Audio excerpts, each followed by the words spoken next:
welcome back to the Fermented World Homebrew channel. We're over this side of my sunny kitchen. Rather messy kitchen, but you know, that's just life for kids. I'll blame them, they'll blame me. Anywho, today we are brewing a Belgian double, which is also known as a Trappist ale, but I'm not a monk, so therefore it cannot be a Trappist ale.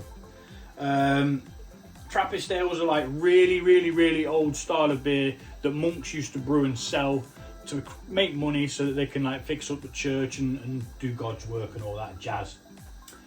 Yeah, so we're going to try and recreate one of those. Got something here that I've never used before called dark Candi. It looks to be just big chunks of really unrefined sugar, so that's going to make it a lot darker and give it some really bold flavors. We've got some North Brewer hops, we've got a Belgian ale yeast, Mangrove Jack's M41. We have also got 3 types of grain. The main is German Pilsen, not Pilsner, Pilsen. Now I'm not sure what the difference is, but that's what I'm using, and we're going to give it a go, see what happens. We've got some caramel aroma, which I believe is the biscuit malt. Let me just double check. No, the biscuit malt is the Abbey malt. So we've got caramel aroma and we've got Abbey malt, which is the biscuit malt. And that's it. Not too many ingredients going into this one. I've already started heating the water, as it takes quite a while for it to start heating. So we're going to be mashing at 67 degrees for this one. I have totaled it all up as I've gone to try and give you a breakdown of how cheap you could brew this beer for. If you bought all the stuff from Brew Day Supplies at this time of this video being made, this brew kit together to put together what I've created would be £18.17. I'm not sure what that is in American money or any other country. You'll just have to convert it yourself, sorry guys.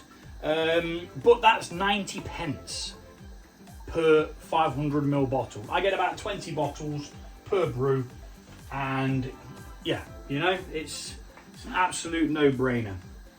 I mean, some might say, do you want 20 bottles of the same beer? Yes I do. So we're coming up now to the 69 degrees, coming up to close to the 70.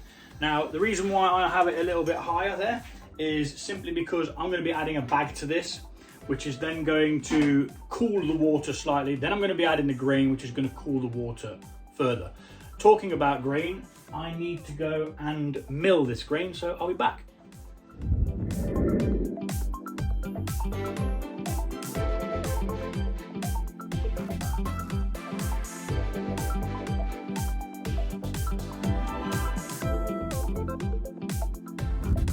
Okay, so we're going to be mashing at 65 degrees, which means I need my water to about 70. That's gone over 70 now, so I'm going to have to actually wait for that to cool down a little. Or I could just add some cold water. I think I'll do that. So, yeah. I have to have mine ever so slightly higher because I'm going to be adding a bag to this, and that's going to cool it down. Then the grain, when it goes in, it's going to cool it down. I will not reheat this. I will just put the lid on once it's at the temperature I require. Put the lid on and let it mash. Let's see if that's done anything. Yeah, that's put us ever so slightly over the 70, 70.5. I can deal with that. I sure can. So now, like I say, we're going to get the bag, which is the method I use, brewing a bag. Basically making a giant cup of tea, if you can think of it like that. It's the most simple way to do it. No electrics needed. You don't even need a grain mill or a thing to turn it around with. You can buy it crushed. I just prefer it crushed myself, as it stays fresher. So we're going to attach the bag like so, and then we're going to get some clamps. I'm just going to clamp it down, stop it from moving around when we're mixing, because I will be using the mixing stick. And what we're going to do now, pardon me, is we're just going to make sure that there's plenty enough room for the grain to sit in nicely without it overlapping anywhere or needing extra room. There's a bit of something there from the last brew. Must have been stuck in the bag. Now I actually machine wash these bags and then sterilise them. It's just what you can do, isn't it? So I think we're good. Maybe pull it out a little.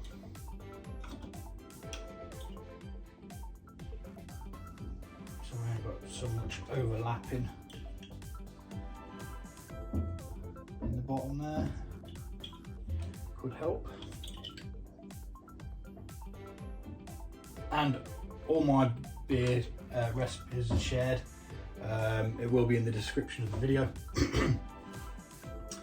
And yeah, so all you've got to do is make sure you sort it out more for your own setup if you've got a different setup to me. But the beer will turn out the same anyway. Got a cup of tea here.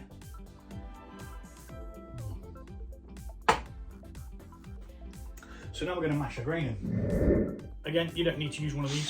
It's basically a paint mixer. I just find it easier for helping to mash the grain in with, but not necessary.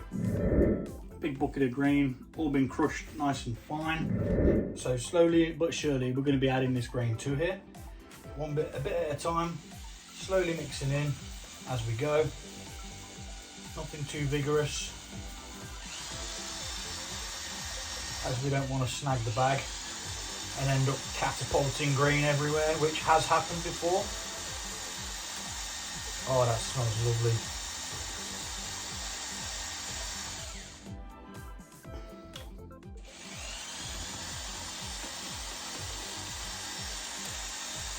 Just gently mixing it in, making sure there's no clumps. Give it all time to mix.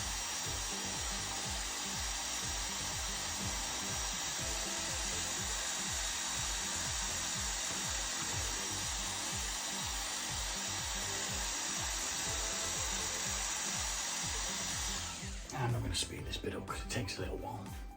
In fact, from this point on, I'm going to speed most of the brew up, and I'm going to put captions in, because I'm not sure if you want to leave a bit of feedback for me, that'd be great. But some of the videos that I do when I'm doing a beer brew, it seems to take quite a long time. Then they take a lot of time to edit, and then they take a lot of time to upload and finalize and stuff. So, and it's a lot of time out of your day. What would you prefer? Would you prefer most of the sections sped up, or do you prefer a longer video where you sit listening to me waffle about beer? That was my stomach gurgling, telling me to eat. So yeah, let me know in the comments if you want to. But if not, then I'm just going to start speeding them all up.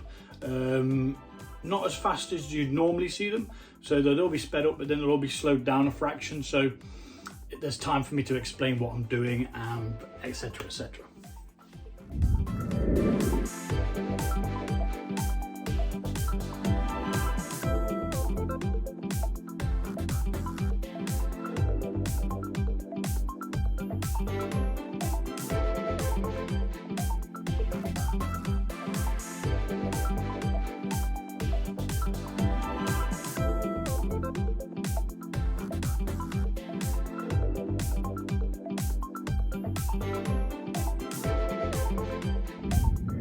Okay, so we have now mashed for 1 hour, just finishing bringing the sparge water up to 76 degrees.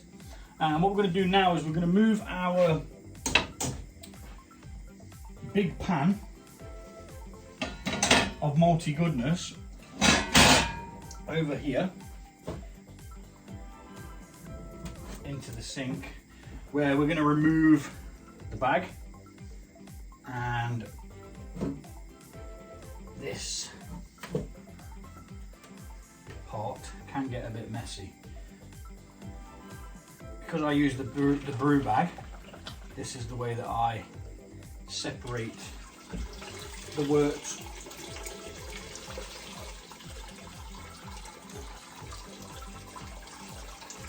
And I'm going to pop this under there so it can have something to rest on. Tighten the bag up a little, like so. Put it resting again, and I'm going to tie a knot in the bag, just like that. And then it's going to tap on its side so that none of it's overhanging, and we're not going to lose anything when we get to sparge. Double check the temperature of the water. Sparging. Should be ready now. 72 degrees. 73 degrees. So we're nearly there. And what we're going to do then is we're going to rinse this grain through. Again, you may not have to do this part if you've got yourself a electric kettle, because it's got the sparge equipment, or some of them have got it built in. This is the most simple way that I could figure out to do it without spending too much. So water wise, my strike water was 11 litres and sparge water is 4 litres. Just in case you're going to try and do it this way, then you know how much water I used, etc, etc. Rather large pitcher that I use, and I'm going to tip that water into there carefully, because it's hot and hot water burns.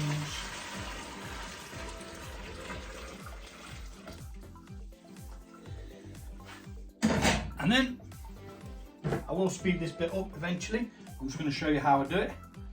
I'm just going to rinse through the grain, making sure that all of the outside of the bag is over the pan, so we're not going to lose anything. And very slowly we're going to go around, letting a trickle go through, then back into the middle, then back out to the sides. And this is my method, this is how I sparge, and it works. I don't feel the need to complicate things. I've got a system that works, but I'm going to speed this bit up because it takes forever.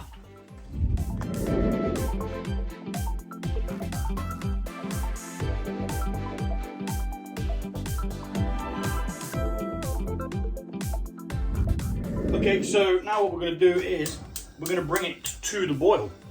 I'm going to add my first hop addition now before the boil, and I find what this does is it gives you more of a rounded bitterness. Now this isn't going to be a very hoppy beer at all. That's not the aim. This type of beer should be really, really malty and rely on the characteristics from the malts to give us the beer we require. So that's 11 grams of North Brewer, or Northern Brewer, sorry, in there now. And once that comes up to the boil, it will start releasing its alpha acids. It just gives it more of a smoother bitterness, if there's any bitterness at all, instead of it being too, what's the word, too much in your face is what I'm trying to say. The second hop addition, which probably isn't even needed, but I decided to put it in anyway, is 8 grams, and that's going in at the end, 10 minutes towards the end, with the PROCTOFLOC tablet, which I do have in here. That's one that's already finely crushed down, so that'll be going in. And what that does is it just helps clear your beer out a little bit better. So this is going to come up to the boil, and we shall be back once it's at the boil and we've got something else to do. Righty dokie, we are now at boiling point. As you can see, we've got a little bit of a bubble going.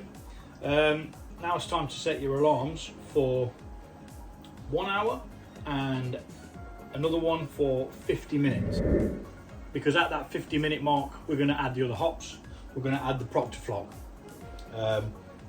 which is just the finings. You could buy it in a powder, or you could also buy it in like a tablet. For the size batch that I do, I only use half a tablet, and it just helps clear your beer out a little bit.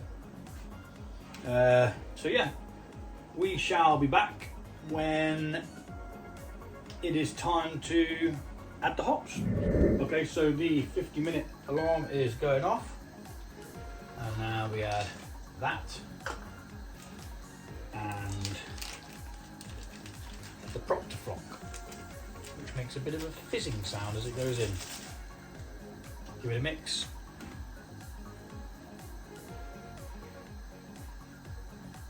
Make sure all the hops gets mixed in, otherwise if it's just floating on the top it will not get the extract you require.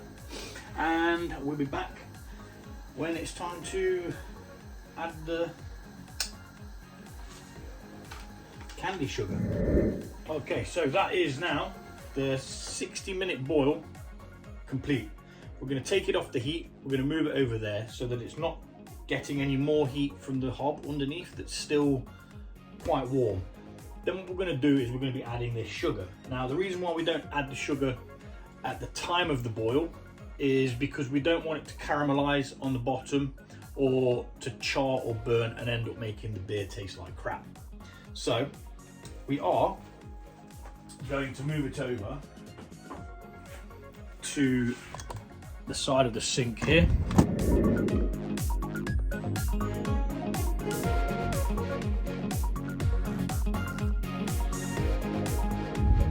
Okay, so I am now moderately happy that that is all mixed in. It did take a bit longer than I expected, but crushing it down as you go in, as it's mixing, just chop, chop, chop, chop, chop, chop, chop, helps break it down a lot quicker. So now we're going to use this to chill the wort. Use whatever you've got handy. If you've got a system that you can whirlpool and chill, or whatever it is you do, you do you. This is what I got. Ow, that was hot.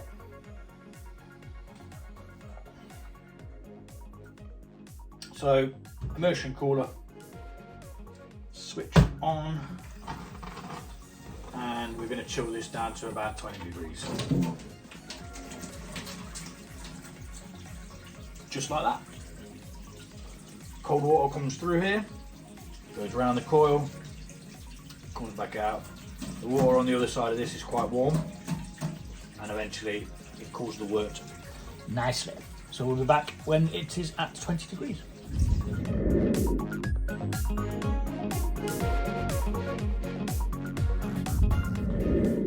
Okay, so we've chilled it down to the 20 degrees, or just slightly above it, but it will come down to the room temperature anyway of about 18 before any fermentation starts. And I always forget to do this, but I need to leave this attached to be able to just rinse it off quickly.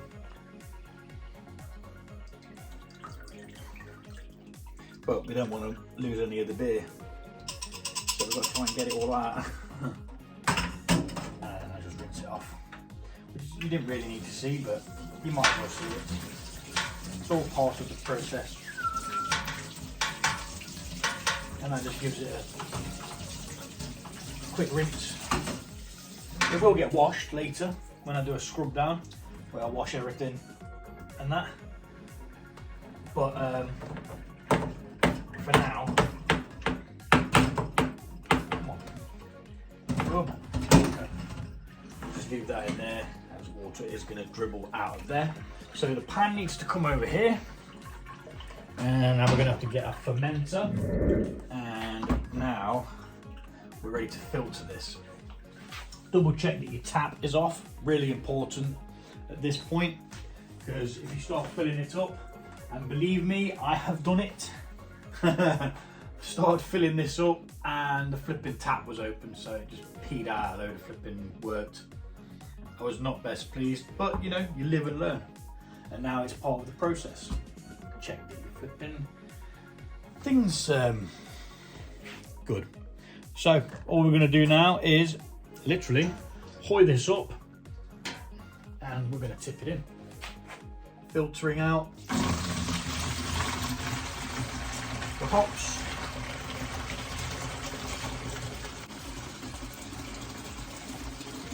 Now there wasn't a great deal of hops in this, so it should filter through pretty quickly, but we'll be back momentarily once that has filtered its way through, and we'll add some more.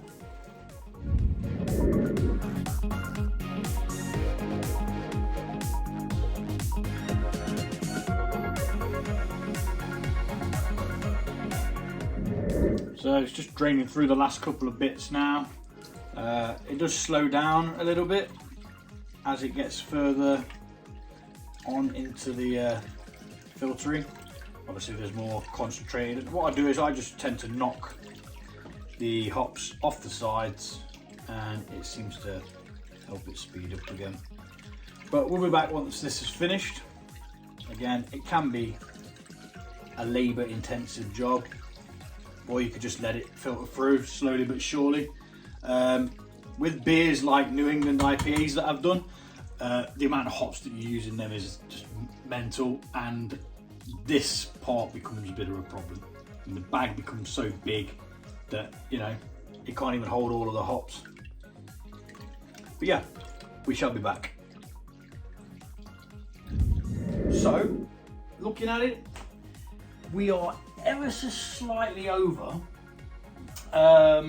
what I'd expected to get from this. Now I think I did add a little bit extra water at some point.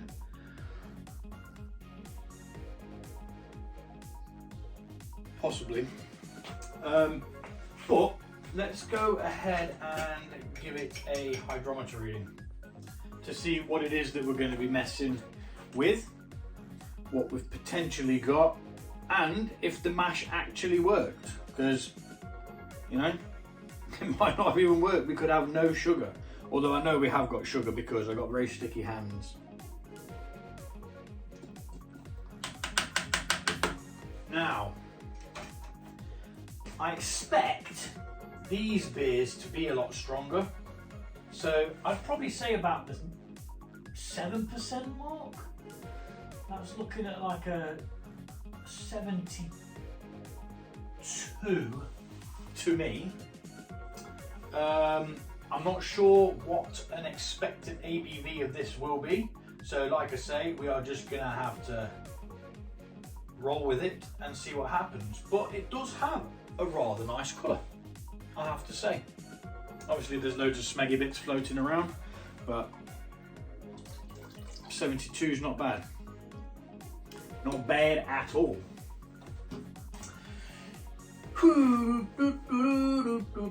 So we need some yeast. We have got some Belgian ale yeast, Belgian strong golden and Belgian strong dark ales, which is why I chose this one for the double/Trappist, but I'm not a monk.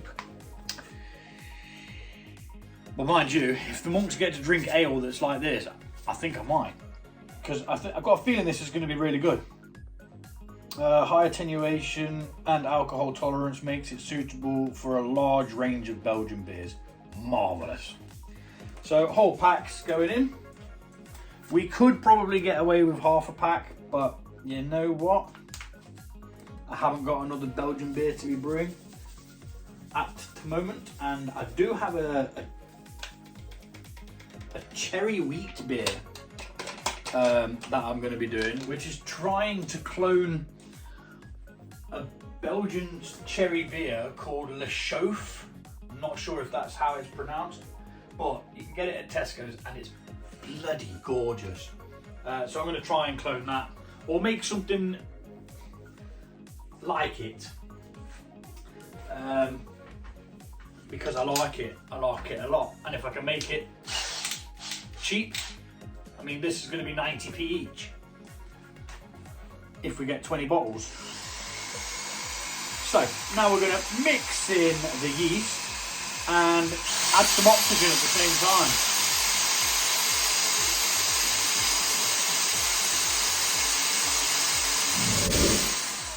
There we are. Plenty of bubbles. So oxygen at this point is needed. It is necessary for the yeast to start a colony. And once that lid's closed and the alcohol starts to be created, that's when you don't want oxygen in there. That's when oxygen is bad. Now, you don't need to have one of these. I'm putting it in because I have one. It's a digital hydrometer. You pop it in, you load an app, and it tracks what you're doing. It tells you what your temperature fluctuations are, and it shows you a graph going down as this sugar is consumed.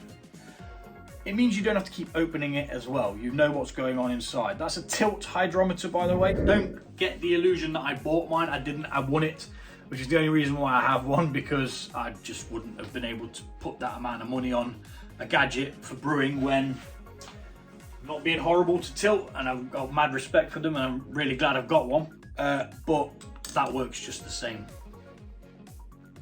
Well, no, it doesn't work just the same. That's better than this, but this works. So we measured it with 72. I will put up a screenshot of what that is reading it at after it's finished sorting its stuff out.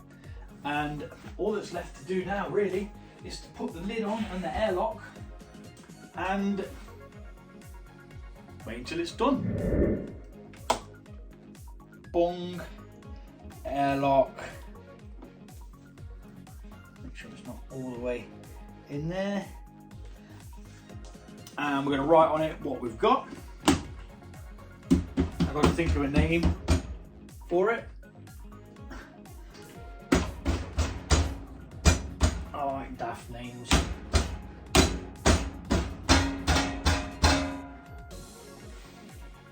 So yeah, that's where we're at. And we'll be back when it's ready to taste it and bottle it. Thanks for watching, take it easy, and I'll see you all soon.